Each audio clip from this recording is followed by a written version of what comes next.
Hello दोस्तों, मैं आशुतोष कुमार। आप देख रहे हो सबका knowledge YouTube channel. Chapter number 2 class 12 physics start है, इलेक्ट्रिक कैपेसिटेंस एंड पोटेंशियल। तो पोटेंशियल चैप्टर को पढ़ रहे थे और लास्ट में इलेक्ट्रिक पोटेंशियल एनर्जी यहीं पे समाप्त किए थे। तो पोटेंशियल पढ़े, इलेक्ट्रिक पोटेंशियल एनर्जी पढ़े, तो दोनों में डिफरेंस क्या है भैया? दोनों तो सेम ही है। दोनों सेम नहीं है, यहाँ पे बहुत सारे स्टूडेंट कन्फ्यूजन कर जाते हैं, हमें भी स्टार्टिंग में कन्फ्यूजन रहता था, लेकिन आपको बताता हूँ दोनों दो चीज़ है।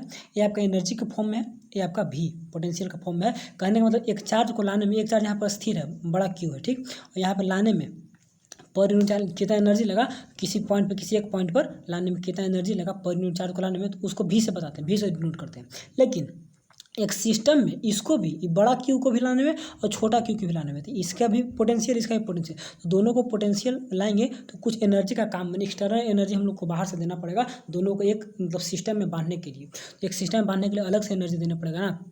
तो इसका भी और इसका भी, दोनों का भी को जोड़ेंगे तो डब्ल्यू को फॉर्म में, एनर्जी के फॉर्म में देखने को मिलता है। जिसका हम लोग फार्मूला जो कल देखे थे, इसका जो फार्मूला देखे थे, यू बराबर, एक रुक जाइए, यू बराबर 1/4 Q1 Q2 R स्क्वायर। तो कहाँ से आ गया था, कहाँ से? जो पहले का भी था, पहले जो हम लोग भी जानते हैं कि भी बराबर क्या जानते हैं, W/Q। एक नया भी जो आया था, नया भी आया था कि 1/4 1/4, यहाँ पे कैसे लिखे, रुक जाइए, एक और भी आया था कि भी बराबर, रुक जाइए, भी बराबर 1/4 इसको 1/4 याद रखिए, ठीक है, यहाँ पे लिखने। उसके बाद लिखे थे हम लोग क्यू बटा में आर, तो दोनों भी बराबर है, तो दोनों भी बराबर हैं, तो यहाँ पर जो भी देख रहे हैं इसके जगह पर W/Q, तो हम लोग को W निकालना, तो Q यहाँ पर ऊपर चला जाएगा, VQ, ध्यान दीजिएगा, रुकिए, तो W/Q ऊपर चला जाएगा तो VQ आ गया। तो देखिए भी का वैल्यू, यहाँ से भी का वैल्यू 1/4 Q बटा में आर, बड़ा क्यू था, यहाँ पे बड़ा क्यू आता है, और छोटा क्यू, दोनों क्यू यहाँ तो वही ना दिख रहा है, 1/4 बड़ा क्यू इंटू छोटा क्यू बराबर W। तो वही है दोनों को, अगर रियल बात समझिएगा तो ऐसे हो गया, नहीं तो डिफिनेशन वाइज समझ लीजिए क्या था, देख लीजिए भी से इसको यू से दिखाते हैं। Electric potential at a point, याद रखिए, at a point in electric field is amount of work done in a moving unit positive test charge from infinity to that point against the electrostatic force. यहाँ से force लगाते रहेगा, जो बड़ा Q है force लगाते रहेगा, तो यहाँ से लाने में किसी पॉइंट पर एक यूनिट चार्ज को जो एनर्जी लगता है उसी को इलेक्ट्रिक पोटेंशियल के नाम से जानते हैं, ठीक। लेकिन इसको डिनोट कैसे करते हैं, भी से 1/4 Q बटा में आर, ठीक है, कोई दिक्कत नहीं। सिमिलरली केस देखें, यहाँ पे जो क्यू है, ये आपका सोर्स चार्ज के काम करता है। अब बात करते हैं कि इलेक्ट्रिक पोटेंशियल एनर्जी क्या हो गया, तो it is the system of A charge, दोनों चार्ज मतलब बड़ा क्यू भी और छोटा क्यू भी, दोनों को लाने को जितना भी एनर्जी लगा एक जगह लाने में, इसको भी कहीं से लाएंगे ना, इसको भी कहीं से लाएंगे, दोनों को एक जगह करने में जो एनर्जी लगा, amount of work moving this charges, ये चार्जेस को मूव करने में, कहीं से लान कर एक जगह जमा करने में, from infinity to their respective position, infinity कहीं से ला के और अपने रिस्पेक्टिव पोजीशन दोनों को एक पोजीशन पे खड़ा करते हैं, तो दोनों का पोटेंशियल, तो दोनों को एनर्जी के फॉर्म में हम लोग लिखते हैं, दोनों को कंबाइन करके, तो उसी को बता रहा है यहाँ पर। बात को समझ में तो बहुत अच्छा, नहीं तो बहुत स्टूडेंट इसको समझ नहीं पाते हैं, ठीक। इलेक्ट्रिक पोटेंशियल एनर्जी U बराबर 1/4 Q1 Q2 बटा में आर, दो चार्ज को एक जगह जमा करने में इतना एनर्जी लगेगा। तो इस कॉन्सेप्ट को समझ में तो बहुत, समझना भी, जो फिजिक्स को समझना भी जरूरी है, केवल रट लीजिएगा एग्जाम दीजिएगा वैसा नहीं, समझिए भी, थोड़ा सा माइंड को बढ़ाइए। तो दोनों का फार्मूला याद रखिएगा, हमेशा न्यूमेरिकल यहाँ से रहेंगे। चलिए अब हम लोग टॉपिक में आते हैं जहाँ से हम लोग को पढ़ाई करना है। ये सब बेसिक कॉन्सेप्ट को याद रखिएगा कि यूनिट चार्ज का होता है, यहाँ पे दोनों चार्ज का मिलाकर होता है, ठीक है। चलिए हम लोग जहाँ से पढ़ना वहाँ से आते हैं, ऐसा तो नहीं भी समझिएगा तो ऑब्जेक्टिव क्वेश्चन देंगे, बना के उसको रट के याद करिए, एग्जाम तो दे लीजिएगा, लेकिन थोड़ा सा कॉन्सेप्ट भी क्लियर होना चाहिए, कहीं से कोई डाउट नहीं रहना चाहिए। चलिए पार्ट बी देख लीजिए, यही बात रहे, उस एनर्जी के फॉर्म में था, वो आपका पोटेंशियल के फॉर्म में, यानी कि पर यूनिट एनर्जी कितना लगा उसका क्षमता, ये टोटल एनर्जी का क्षमता था। तो आज शायद खत्म कर देंगे, थोड़ा सा वीडियो लॉन्ग बनेंगे, लेकिन आज सोच रहे थे कि चैप्टर खत्म ही कर दें, क्योंकि थोड़ा सा फास्ट चलेंगे तब ना। 2 मंथ अक्टूबर, किसी भी हाल में अक्टूबर के लास्ट में हम लोग किसी भी एनी हाउ सिलेबस को कंप्लीट करना होगा तो करना होगा, ठीक है, एकदम धाकड़ मचाना है। तो चलिए जहाँ से हम लोग एंड किए थे वहीं से स्टार्ट करते हैं, तब अच्छा रहेगा। डेरिवेशन वगैरह सब समझा दिए थे, लेकिन आएगा नहीं तो नहीं आएगा, फिर भी पढ़ लेना। ऑब्जेक्टिव तो चैप्टर खत्म होगा तो ऑब्जेक्टिव कराएंगे ही, ऐसा बात नहीं कि नहीं कराएंगे। बाकी टेस्ट वगैरह हो सके तो बाद में लेंगे, रिवीजन कराते समय 1 शॉट रिवीजन करवा के टेस्ट लेंगे एग्जाम के समय, बस केवल सिलेबस टॉपिक को ख़त्म करते हैं तो बहुत ही अच्छा रहेगा हम लोग के लिए। चलिए इक्वी पोटेंशियल सरफेस, बहुत ही important popular topic, VVI topic, यही सब टॉपिक जैक बोर्ड में हमेशा पूछता है और हमेशा पूछते रहेगा और आज भी पूछेगा। देखिए क्या था इक्वी पोटेंशियल सरफेस, इक्वी मैंने क्या समान, अब पोटेंशियल मैंने क्या क्षमता, और सरफेस मतलब सरफेस, तो वैसा सरफेस जहाँ पर बराबर पोटेंशियल हो, हर एक मतलब चार्ज को कहीं से लाए तो उतना ही पोटेंशियल, उतना एनर्जी हमको लगता है। कैसे? The surface at which the every point of the value of electric potential is the same और constant is called equipotential surface. मतलब एक सरफेस कोई सरफेस है, उसके हर एक पॉइंट पर, वैसा सरफेस की बात कर रहे हैं, या हर एक पॉइंट पर इक्विपोटेंशियल का वैल्यू सेम होगा या कांस्टेंट होगा। ठीक है, ठीक है, कोई दिक्कत नहीं है। अच्छा, इक्विपोटेंशियल सरफेस का एग्जांपल भैया, तो देखिए एग्जांपल आप खुद थोड़ा सा गूगल वगैरह करके देखिएगा, एग्जांपल हमको पता नहीं है, लेकिन कोई भी चार्ज कंडक्टर वगैरह रहता है तो वो भी शायद इक्विपोटेंशियल काम करता है। कुछ कुछ पृथ्वी के बारे में बताते हैं, तो एग्जांपल खुद से देखिएगा। बस यही मानिए कि ऐसा सरफेस जहाँ पर बराबर पोटेंशियल का वैल्यू रहता है हर जगह या कांस्टेंट रहता है। चलिए, property of equipotential surface, property से क्वेश्चन रहेंगे, क्वेश्चन हमेशा प्रॉपर्टी से ही रहेंगे। चलिए, no work is done to move a charge from one point to another point in equipotential surface. बहुत सारे स्टूडेंट पूछ रहे थे भैया एमसीक्यू कर, एमसीक्यू चैप्टर से बाहर देगा, एमसीक्यू चैप्टर से कहीं बाहर देगा? बोले कि चैप्टर को पढ़ लीजिए, चैप्टर वाइज एमसीक्यू बना लीजिए, या फिर आपको कैपेसिटी है तो उसको, नहीं कैपेसिटी तो पढ़ ही लीजिए। पढ़ने के बाद हर एक चैप्टर को फिर नोट्स बनाइएगा, जब पढ़िएगा तो नोट्स ही बनाते जाइए और नोट्स को रिवीजन करके एग्जाम में जाइएगा ना, सारा कहाँ से रहेगा, सब रहता है नोट से, सब रहता है क्या बोलते हैं बुक से, टॉपिक से। एमसीक्यू से कराएंगे ऐसा बात नहीं है, लेकिन पहले चैप्टर पर फोकस किया जाए। ठीक है, चलिए आराम से कर लेंगे, 2 मंथ टाइम बहुत है, कर लेंगे, टेंशन नहीं लेना है, करवा देंगे, कंप्लीट है। प्रॉपर्टी ऑफ इक्विपोटेंशियल करा कि कोई वर्क डन नहीं होता है, चार्ज को मूव कराते हैं इक्विपोटेंशियल सरफेस पे, चार्ज, सॉरी एक सेकंड, अगर सरफेस पे हम मूव कराएंगे, सरफेस है यहाँ पर, चार्ज को अगर मूव कराइएगा इधर से उधर, तो वर्क डन कुछ नहीं होता। ऐसा क्यों होता है? क्योंकि बराबर वैल्यू है दोनों का, कहीं पर इक्विपोटेंशियल यहाँ पर भी, यहाँ पर 5 है, यहाँ पर 5 है, दोनों का डिफरेंस करेंगे, निकालेंगे तो 0 आ जाएगा। सिमिलरली है पोटेंशियल, देखिए सॉरी एक second, another point on equipotential surface we know that V A minus V B is equal to क्या होगा, रुक जाइए, V A minus V B is equal to W A B Q naught, यानी जो potential है तो work done जितना A B करेगा पर यूनिट चार्ज को ढोने में। ठीक है, तो वी ए दोनों बराबर है, तो we A minus V A दोनों बराबर हो गया, तो बराबर यानी कि 0 हो गया, तो डब्ल्यू ए बी बटा में क्यू नोट, तो कुछ भी करिएगा क्रॉस मल्टीप्लिकेशन, तो क्यू इंटू 0 क्यू आ गया, तो W A B work done ने से भी जो दोनों किया तो दोनों का दोनों 0 किया। तो सिमिलर प्रूफ है, कुछ है नहीं। ठीक है ना, जो दोनों को एक जगह लाने में चार्ज को कोई भी काम किया तो डब्ल्यू वही ना, तो दोनों चार्ज को एक कंबाइन लाने में, तो दोनों चार्ज को एक जगह लाने में कोई भी वर्क डन नहीं हुआ, यहाँ से यहाँ करिए, यहाँ से, दोनों का वैल्यू बराबर है तो 0 होता है। चलिए, पोटेंशियल डिफरेंस बिटवीन 2 पॉइंट्स, एक सेकंड, हाँ चलिए ठीक है, इक्विपोटेंशियल सरफेस में कोई भी वर्क नहीं होता है। Potential difference between 2 point in the equipotential surface is equal to 0, दोनों का पोटेंशियल डिफरेंस हमेशा 0 होगा, क्योंकि दोनों बराबर है, तो ए क्या बोलते हैं, पोटेंशियल डिफरेंस ए माइनस पोटेंशियल डिफरेंस बी 0, तो जो देखे तो वही लिखा हुआ है। चलिए थोड़ा सा इसको जूम कर देते हैं ना, पुराना वाला नोट्स है तो इसमें थोड़ा सा दिक्कत होगा। इसके बाद क्या था, लेकिन टॉपिक सारा, टॉपिक कोई डिलीटेड वगैरह नहीं है, तो टॉपिक सारा इसमें।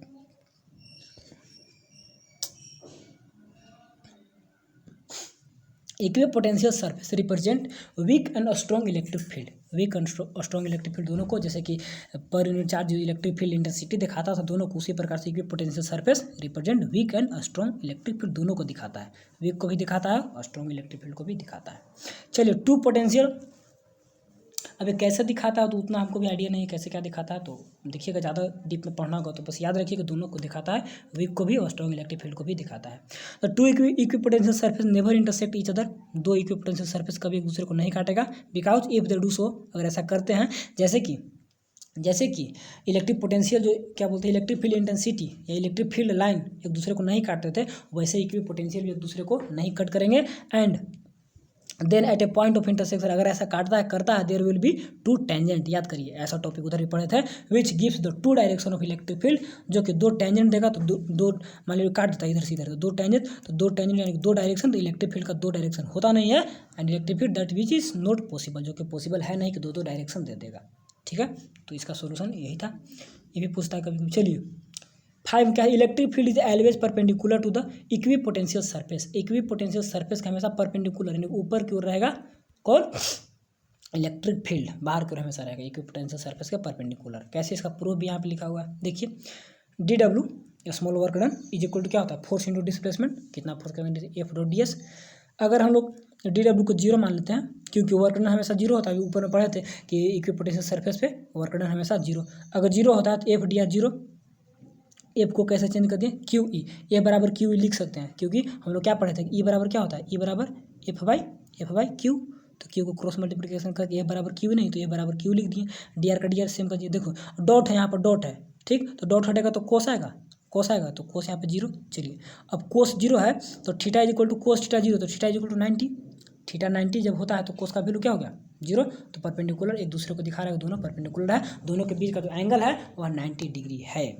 ठीक है, यानी कि कोस, एक सेकंड, हाँ कोसाइन 90 डिग्री जीरो होता है, तो बस यही प्रूफ था। तो प्रॉपर्टी को थोड़ा सा एक बार और पढ़िएगा तो क्लियर हो जाएगा, ऐसा बात है। देखिए चैप्टर 5 स्टार्ट कर रहे हैं, तो छोटा टॉपिक होगा, आधा चलेगा क्या चलेगा, अब देखेंगे कितना बड़ा वीडियो बनता है उसके अनुसार। सोचे तो थे कि आज ख़त्म ही कर देते, लेकिन वीडियो तो शायद 10 मिनट का बन चुका है। चलिए नया चैप्टर स्टार्ट कर रहे हैं। माँ सरस्वती को याद करिए, एकदम विद्या ग्रहण करिए, एकदम दिन रात लगे रहना है, किसी भी हाल में रिजल्ट बनाना है, उसके बाद जो होगा सो देखा जाएगा। तो चैप्टर 5 को स्टार्ट करते हैं, द बेस्ट चैप्टर, यानी कि electrical capacitance, sorry electrostatics capacitance, इसका नाम क्या था चैप्टर नंबर 2 का, इतना माइंड इधर उधर रहता है कि भूल जाते हैं। हाँ, इलेक्ट्रोस्टैटिक्स कैपेसिटेंस एंड पोटेंशियल, जो चैप्टर का पार्ट 2 था कैपेसिटेंस, उसी को स्टार्ट करने जा रहे हैं। तो भैया हम लोग का तो नया वर्ड है, हम लोग तो आज तक सुने नहीं कैपेसिटेंस क्या होता है, तो चलिए सुन लीजिए पहला बात। The device which is used to store electrical charge is called electric capacitor. वैसा डिवाइस जिसमें हम लोग इलेक्ट्रिकल चार्ज को स्टोर करके रहते हैं, डिवाइस यानी कि यंत्र तंत्र जो बोलिए, तो वैसा मशीन जिसमें कि इलेक्ट्रिक चार्ज को स्टोर करके रखा जाता है, उस डिवाइस को कैपेसिटर बोलते हैं, जिसमें चार्ज को स्टोर किया जाता है। ठीक, स्टोर किया जाता है। आगे देखिए, the capacity to store charge, अब चार्ज स्टोर करने का क्षमता by a conductor is called electrical capacitance. अब किसी कंडक्टर के थ्रू जो डिवाइस है उसमें कितना कैपेसिटी स्टोर करने का जो उसका क्षमता है, उसी को बोलते हैं इलेक्ट्रिकल कैपेसिटेंस। यानी कि उसका जो क्षमता है तो उसको इलेक्ट्रिकल कैपेसिटेंस कितना मतलब स्टोर कर पाता है, वो स्टोर कर रहा है, इसलिए वो डिवाइस है। वो डिवाइस है, वो कितना कर रहा है कितना नहीं कर रहा है, तो उसका कैपेसिटेंस के बारे में नहीं, उसका कैपेसिटी को दिखाएगा। जैसे कि 2 बुक है आपके पास, तो एक मोटी वाली बुक है, एक पतली वाली बुक है, तो दोनों बुक है, तो दोनों यानी कि कैपेसिटर है, लेकिन एक आपका अगर इलेक्ट्रिकल कैपेसिटर की बात करें तो एक कम है एक ज़्यादा है, एक में पेज यानी पन्ने ज़्यादा है, एक में पन्ने कम है, तो उसी प्रकार जो स्टोर करता है कितना स्टोर कर रहा है तो उसका कैपेसिटेंस को दिखाएगा, और स्टोर कर रहा है तो प्रॉपर्टी यानी कि बता रहा है कि कैपेसिटर है। दोनों टर्म को समझ गए होंगे, तो बहुत सारे स्टूडेंट इसमें कन्फ्यूजन कर जाते हैं, तो कन्फ्यूजन हम लोग को नहीं करना है। चलिए, कंडक्टर क्या है, बहुत पहले से पढ़ते आ रहे हैं, the substance which allow the flow of substances allow the क्या है, allow the electricity to flow through them, electricity को जो पास करने के लिए अलाउ करता है, is called conductor. Silver is the one of the best example of conductor, सबसे अच्छा सिल्वर होता है, और एग्जाम्पल आयरन है, कॉपर है, ठीक है, जो इलेक्ट्रिसिटी को फ्लो होने के लिए अलाउ करता है। ठीक, allow the electricity to flow through them, अपने आप से इलेक्ट्रिसिटी फ्लो करेगा। चलिए, इंसुलेटर क्या है, तो जो अलाउ नहीं करेगा, जो इलेक्ट्रिसिटी को फ्लो करने का अपने आप से अलाउ नहीं करेगा। The substances which do not allow, क्या डू नॉट, एक second pen, do not allow the electricity to flow through them is called insulator. Example में ग्लास, रबर, प्लास्टिक जो भी कर सकते हैं, इंसुलेटर काम करता है। इलेक्ट्रिकल कैपेसिटेंस, एक सेकेंड यहाँ पर नहीं चल रहा, इसी को देखते हैं करके। Electrical potential and capacitor is directly proportional to the electric charge store by a capacitor. दोनों कैपेसिटर के अंदर कितना चार्ज स्टोर है, उसी के अकॉर्डिंग उसका पोटेंशियल यानी कि वर्क डन पर यूनिट चार्ज को बाहर से लाने में, तो उसका जो पोटेंशियल क्षमता जो हो गया, और उसके अंदर का जो चार्ज है, तो दोनों डायरेक्टली प्रोपोर्शनल होता है। जितना चार्ज रहेगा उतना इसका पोटेंशियल ज़्यादा रहेगा। चार्ज का स्टोर करने का क्षमता ज़्यादा, तो उसका पोटेंशियल यानी कि वर्क डन ज़्यादा होगा। ठीक है, अब ऐसा कैसे भाई, ऐसा इसलिए कि डिवाइस है, एक मिनट, देखिए जितना चार्ज स्टोर रहेगा तो उतना ही फोर्स लगाएगा, तो चार्ज को लाने में हम लोग को ज़्यादा इधर से इलेक्ट्रोस्टैटिक फोर्स अगेंस्ट में लगेगा। इलेक्ट्रोस्टैटिक मान ली फोर्स पूरा बहुत सारा चार्ज है, तो ये फोर्स लगाएगा ना, बाहर से चार्ज को लाइएगा, चार्ज को लगेगा तो ज़्यादा फोर्स लगाएगा, तो ज़्यादा एनर्जी हमको लगेगा ना ढोने में। तो वही करा है कि जितना आपका क्या बोलते हैं चार्ज स्टोर रहेगा, उतना ही ज़्यादा इलेक्ट्रिकल पोटेंशियल रहेगा, क्षमता उसका ज़्यादा रहेगा। ठीक है, आगे देखिए, ठीक है, यानी उसके सामने कोई भी चार्ज को लाने में वर्क डन ज़्यादा करने पड़ेगा, ज़्यादा इलेक्ट्रिक पोटेंशियल का वैल्यू निकलेगा। ठीक है, तो इसको याद रखिएगा, ये बहुत ही। यहाँ पे बोलिएगा सी कहाँ से आगे भैया, देखिए सी कांस्टेंट है, इसको कैपेसिटर का जो कांस्टेंट होता है, डाइलेक्ट्रिक कांस्टेंट के रूप से नाम जाना जाता है इसको, यानी कि आप सी के proportionality constant called electrical capacitance, बस सी आ गया, इसको हटाइएगा ना तो आता है एक कांस्टेंट आता है, तो यहाँ पे कांस्टेंट आ गया। तो C is equal to formula आ गया, न्यूमेरिकल बनाने के लिए हमेशा काम देगा, C is equal to Q by V. C आपका इलेक्ट्रिकल कैपेसिटर है, ठीक है, कैपेसिटेंस से जो ही बोलिए, सॉरी, और उसके बाद क्यू आपका चार्ज हो गया, वी आपका पोटेंशियल डिफरेंस हो गया। तो इतना कुछ याद रखना होगा, पोटेंशियल डिफरेंस या पोटेंशियल जो बोलिए, पोटेंशियल डिफरेंस दो का बीच में डिफरेंस निकाल लेंगे तो डिफरेंस निकल गया, केवल पोटेंशियल निकालना तो केवल पोटेंशियल, तो ज़्यादातर पोटेंशियल डिफरेंस देखा जाता है। ठीक है ना, तो उसको याद है। इट इज डिफाइन है द रेशियो ऑफ, जो सी है, सी को कैसे डिफाइन करेंगे, इलेक्ट्रिकल कैपेसिटेंस,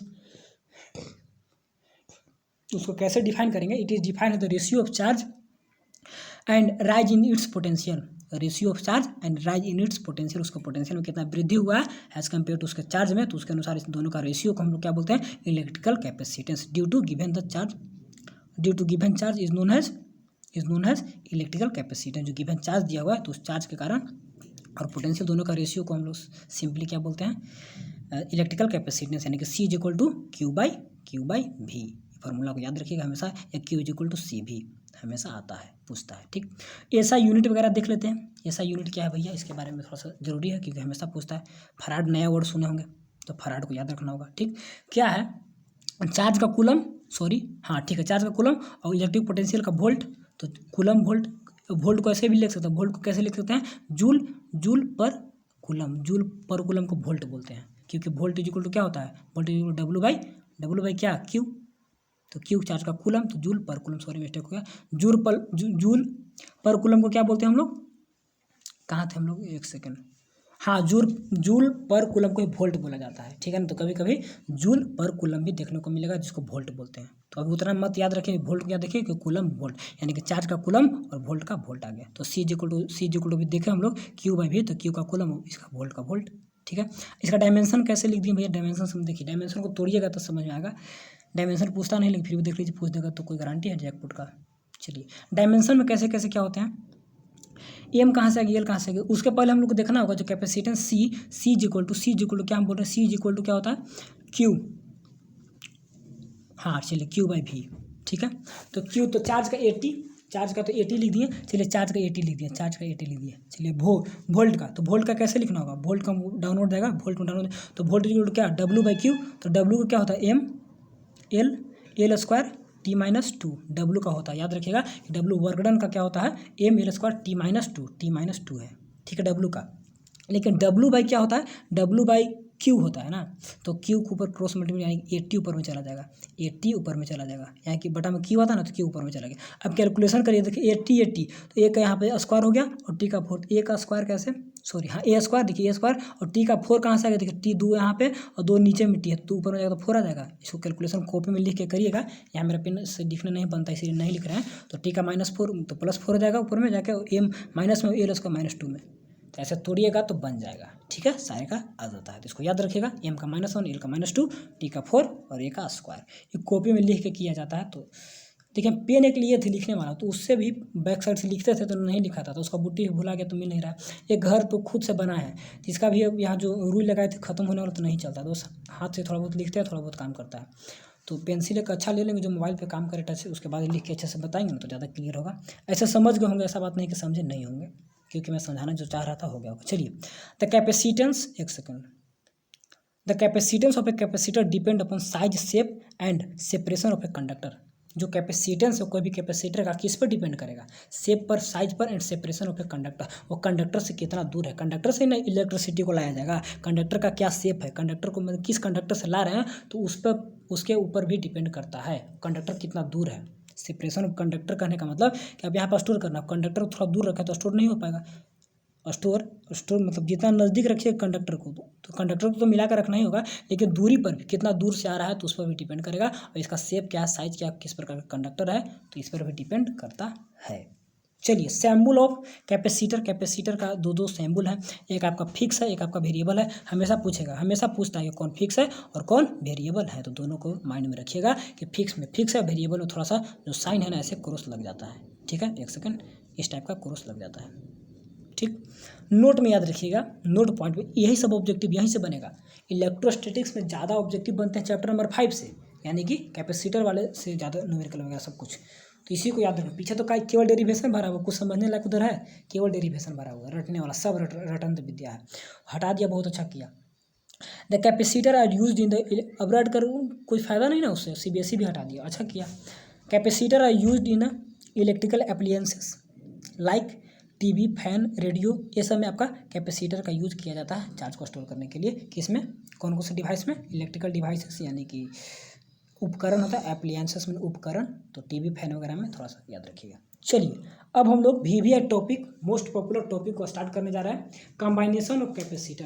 क्लास 10th में पढ़े होंगे कंबाइनेशन ऑफ रेसिस्टर या रेसिस्टेंस, तो यहाँ पे कैपेसिटर यानी वहाँ पे रेसिस्टर के बारे में पढ़े थे।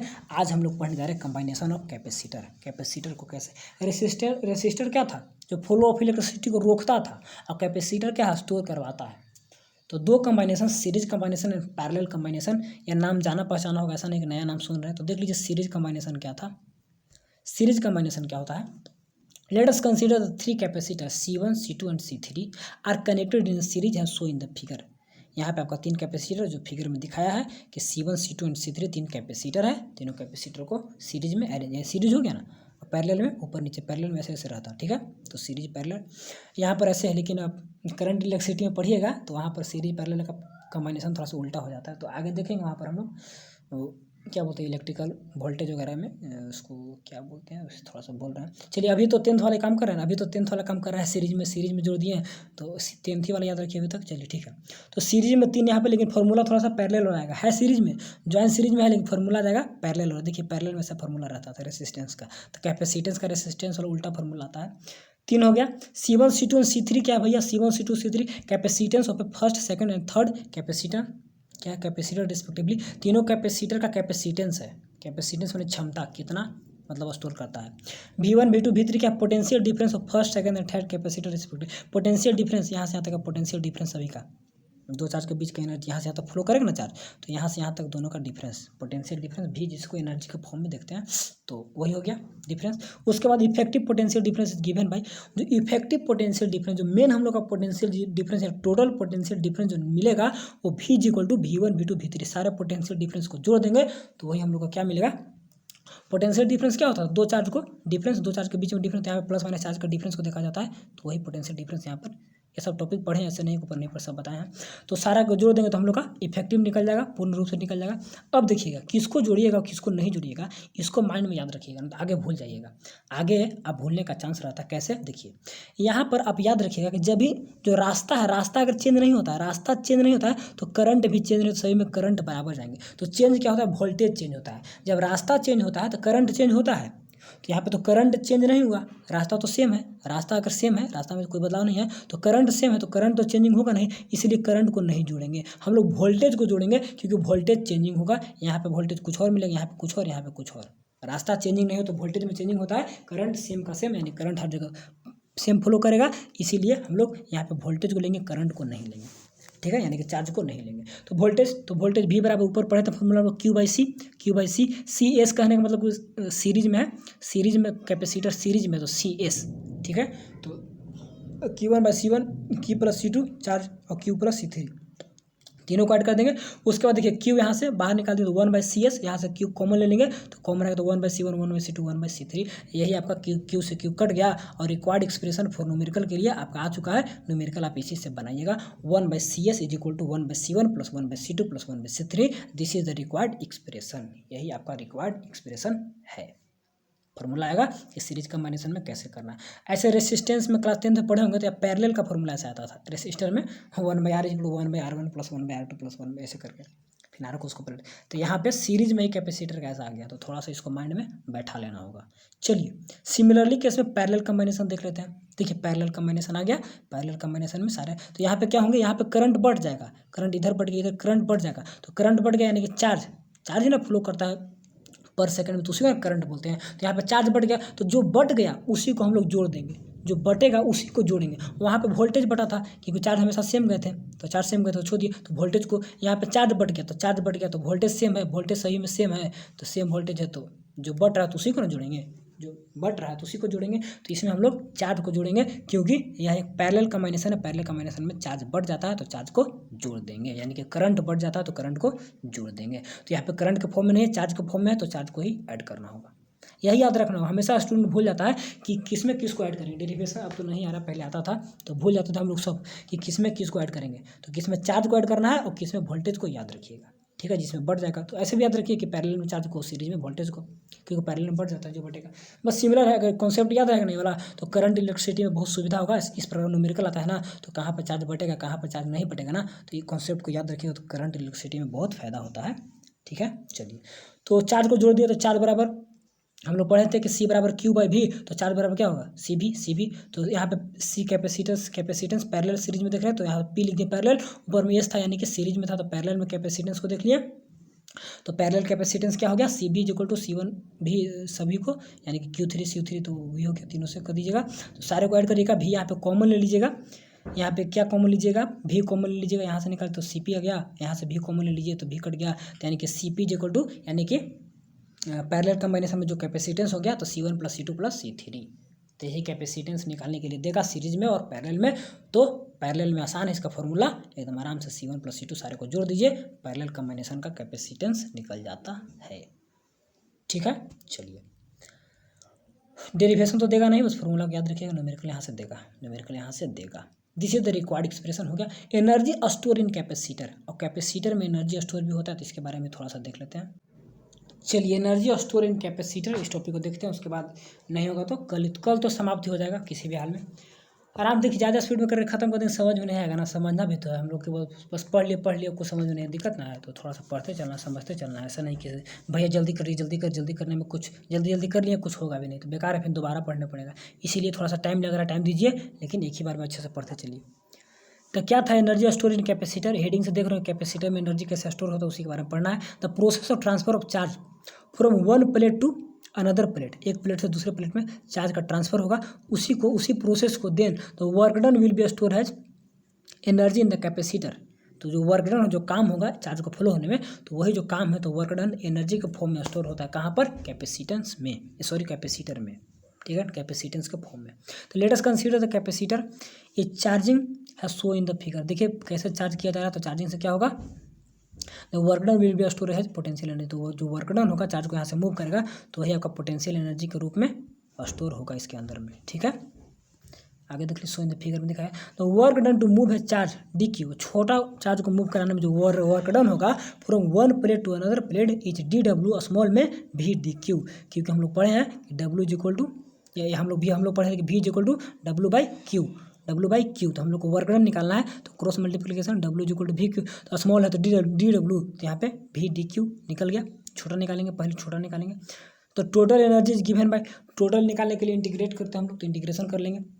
यहाँ पर ध्यान दीजिएगा, इंटीग्रेट तो कर दिए, लेकिन क्या होता है कि Q is equal to C V, Q is equal to C V, तो V is equal to Q by C, तो भी की जगह पे क्यू बाई सी बैठा दिए, देखिए भी की जगह पे क्यू बाई सी, और इंटीग्रेट कर दिए जीरो से लेके जो इनिशियल हम लोग का जो भी चार्ज है, जीरो से लेके जो टेस्ट चार्ज है पूरे उसको इंटीग्रेट करके लिमिट ले लेंगे। उसके बाद कांस्टेंट को बाहर कर देंगे, तो 1/c बाहर आ गया, और जो देखिए जिस पे यहाँ पे लिमिट रहता है उसी को हम लोग मानते हैं वेरिएबल, तो क्यू नोट होता है, यहाँ पे क्यू नोट मतलब चार्ज रह गया, तो एक फार्मूला होता है कि integration of x D x का एक फार्मूला क्या होता है कि n+1 बटा में n+1, इसी प्रकार का फार्मूला होता है, पढ़िएगा फार्मूला थोड़ा सा मैं बोल रहा हूँ, यही फार्मूला का यहाँ पे यूज़ किया है, तो n का यहाँ पे 1 वैल्यू है ना, तो चार्ज पे 1 है, तो वो 1 वही वैल्यू किया है, तो 1+1 तो 2 आ गया, तो क्यू के पावर 2 आ गया, और बटा में 1+1 यानी कि n+1, तो यहाँ पर 2 आ गया। कैसे आ गया फार्मूला पढ़िएगा, अभी थोड़ा सा मैं बोल रहा हूँ कि अगर इस प्रकार से फॉर्म में रहता है ना इंटीग्रेशन, तो उसका फार्मूला हो जाता है कि n+1 एक्स के पावर n+1 बटा में n+1, एक्स तो आपका चार्ज है क्यू है, तो इसी का पावर n+1, तो n आपका क्या है, n आपका 1 है ना, इसके पावर 1 है, तो 1+1 2 आ गया, और बटा में भी n+1, तो यहाँ पर भी 2 आ गया। दोनों को सिमिलरली फार्मूला यहाँ पे लगाए हैं, फार्मूला थोड़ा सा याद रखिएगा, डेरिवेशन देगा नहीं, लेकिन समझ लीजिए कि यहाँ पे ऐसे कैसे हो गया भैया, क्यू स्क्वायर कहाँ से आ गया, तो ये फार्मूला लगा था, और क्यू नोट, बाकी चार्ज को इंटीग्रेट करेंगे तो upper limit minus lower limit, तो upper limit Q naught X के जगह पे यानी कि चार्ज क्यू की जगह पे क्यू नोट बटा में 2 और 0 बटा में 2, तो खत्म हो गया, यानी कि 1/c क्यू नोट का स्क्वायर, यानी कि क्यू नोट यहाँ पे क्या है, टेस्ट चार्ज है, ठीक है, बटा में 2 कूलाम, 2 यहाँ से 2 यहाँ पे 2 कूलाम, इसी को 0 खत्म हो गया, तो 2 coulomb W, this is the required expression, यही आपका रिक्वायर्ड एक्सप्रेशन है, रिक्वायर्ड फार्मूला है। तो जो चार्ज उसके अंदर मूव कर रहा है एक प्लेट से दूसरे प्लेट के अंदर पॉजिटिव में जो भी, तो यही चार्ज है, तो चार्ज का वैल्यू है, कितना वर्क डन किया उसका वैल्यू है, और उसका कैपेसिटेंस का दोगुना, यानी कि जितना उसका कैपेसिटी हुआ, जितना मतलब कि स्टोर किया, तो कैपेसिटी का दोगुना में बटा में डिवाइड, फार्मूला यहाँ से न्यूमेरिकल भी कभी कभी देखने को मिलता है, और यहाँ पर क्यू की जगह पर सी भी कर देगा, चेंज कर देगा, और यहाँ से देखिएगा, ठीक है, क्यू की जगह पर सी भी करे तो सी कट जाएगा, यानी कि भी बटा में क्या हो जाएगा, भी बटा में 2, यानी क्यू भी रहे ये क्यू, तो भी स्क्वायर, ये क्यू को आप चेंज कर सकते हैं, क्यू की जगह पे क्या सी भी लिखिएगा, तो नीचे में सी है तो सी कट गया, ठीक है ना, लेकिन सी का स्क्वायर तो एगो सी बच जाएगा, क्योंकि क्यू का स्क्वायर है तो एगो सी बच जाएगा, एगो भी का स्क्वायर आ जाएगा, तो formula W is equal to एक और क्या बनेगा, एक और बनेगा सी भी का स्क्वायर और बटा में सी तो कट गया, ये भी बन सकता है। तो यहाँ से भी न्यूमेरिकल कभी कभी देगा घुमा के, वैसे प्रैक्टिस करा देंगे हम, ऐसा बात नहीं कि प्रैक्टिस नहीं करेंगे, करा देंगे सभी। चलिए मतलब याद रखें, जो इम्पोर्टेंट है उसको मैं बताते चलता हूँ। एक न्यूमेरिकल बनाते समय फार्मूला का यूज होगा 1 mf है माइक्रो फराड, तो उसको हम लोग फराड, और फराड किसका यूनिट है, फराड आपका इलेक्ट्रिकल कैपेसिटेंस का यूनिट है। ठीक है। कैपेसिटर का बोलिए या फिर कैपेसिटेंस। कैपेसिटेंस का होगा, कैपेसिटर तो डिवाइस होता है। वन माइक्रो सॉरी ये मिली था, आपका मिली था, आपका माइक्रो है 10⁻⁻6। 1 micro farad is equal to 10⁻⁻6 farad, और 1 nano farad is equal to 10⁻⁹ farad, और 1 पीएफ यानी कि इसको पिको बोलते हैं, pico farad is equal to 10⁻12 farad. तो ऐसा फार्मूला कभी कभी काम देगा कन्वर्जन में। ज़्यादा आपका 1 माइक्रो मिली देता है, ये माइक्रो हो गया, ये आपका मिली हो गया, ये दोनों देता है, तो दोनों को याद रखिएगा। चलिए टाइम हम लोग का हो चुका है, 30 मिनट हो चुका है, तो इतना से ज़्यादा तो मैं पढ़ाता नहीं हूँ। तो 30 मिनट हो गया। तो टाइप ऑफ कैपेसिटर हम लोग कल देखेंगे, और कल हम लोग का लास्ट चैप्टर रहेगा, चैप्टर खत्म हो जाएगा, 4 वीडियो बने, चैप्टर कंप्लीट होगा। तो ज़्यादा टेंशन नहीं लेना, चैप्टर कंप्लीट करा देंगे, इसके बाद एमसीक्यू प्रैक्टिस करा देंगे, और टेस्ट वगैरह सोचेंगे तो लास्ट में लिया जाएगा, पहले सिलेबस देख लिया जाएगा, ठीक है। लास्ट में रिविजन करवा के चैप्टर वाइज और टेस्ट भी लेते रहेंगे, ठीक है, कोई दिक्कत है नहीं। तो type of parallel plate capacitor series क्या बोलते हैं, स्पेरिकल कैपेसिटर और साइलेंटिकल कैपेसिटर। तो आज नए चैप्टर को स्टार्ट किया, तो थोड़ा सा आज इतना ही रहने देते हैं। ज़्यादा लोड दे देंगे ना तो समझ में नहीं आएगा, बोरिंग टाइप का लगेगा और नहीं पढ़ पाइएगा, बहुत बचा हुआ है। तो इसके लिए एक दिन और हम लोग टाइम देते हैं, और कल ही समाप्त हो जाएगा। इसके बाद हाँ थोड़ा सा ये तो कभी देता नहीं है, ये आपका कभी देता नहीं है। वेन डायग्राम क्या बोलते हैं, कहाँ चला गया, एक सेकेंड, कोरोना डिस्चार्ज रहा है, हाँ वेन डी ग्राफ जनरेटर ये कभी नहीं देता है, पिछला बार तो हटा ही दिया था, लेकिन कभी नहीं पूछता है। तो जो छोटा मोटा बच चुका जो टॉपिक, उसके बाद प्रीवियस ईयर क्वेश्चन, ये सब तो बनाने से आप लोग कुछ फायदा है नहीं, क्योंकि ऑब्जेक्टिव टाइप का तो सब कुछ है नहीं। तो बस ज़्यादा कुछ नहीं है, बस इस पेज में एक है, कल वीडियो किसी भी हाल में चैप्टर आपका फिनिश हो जाएगा। तो बस आज के लिए इतना ही मेरे दोस्त, कुछ सीख पाते वीडियो को लाइक कर दीजिएगा, चैनल पर नए हो तो सब्सक्राइब करके जरूर जाना है, ताकि अभी से लेकर आगे तक पढ़ते रहे। तो थैंक्स फॉर वॉचिंग।